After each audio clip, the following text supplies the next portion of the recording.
Absolute Joker's origin story is somehow way worse than we ever could have imagined. Peak fiction incoming. So the 15th issue of Absolute Batman is finally here, and it's literally so atrociously terrifying that it kinda makes me feel like our response to Absolute Bane was an overreaction. Because if you thought he was bad, you're in for a surprise with this one. But before we jump into the breakdown, I just want to emphasize that your guys' comments are very much appreciated. I know it seems like it's a small gesture with little to no impact, but I promise that they really do help the page out a whole lot. But with that being said, usually we do a little recap of what happened in the last issue just in case you guys forgot, but I'm pretty sure that we all remember that Batman finally defeated Bane, so there's really no need for me to do all that for this video in particular. So right from the get-go, this issue picks up with Alfred stressing that he needed to tell Bruce about the man who was behind all the recent chaos because he couldn't put it off any longer, expressing that even though he'd been chasing this man for 3 years and counting, he still wasn't certain about what was really true about him and what was just a fabrication.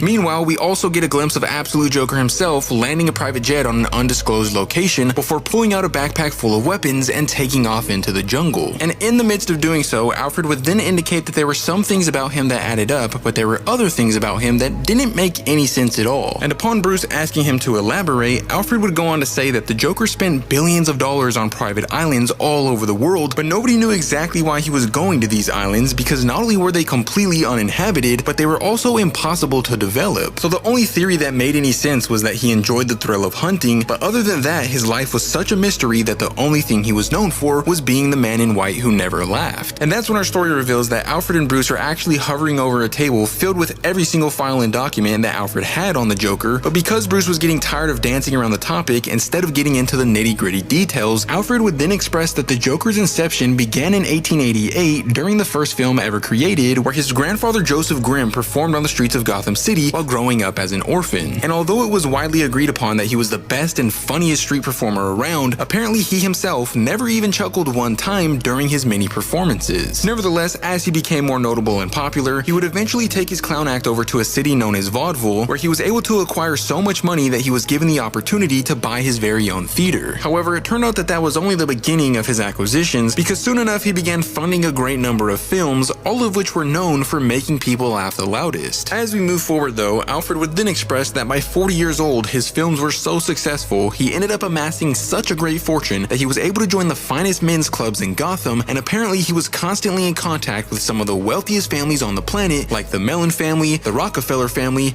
and the Carnegie family. But despite achieving such a massive amount of growth over the years, he never really grew that fond of being in the spotlight, choosing to devote the rest of his life to working for children's charities before passing away in 1938. But apparently Jack's legacy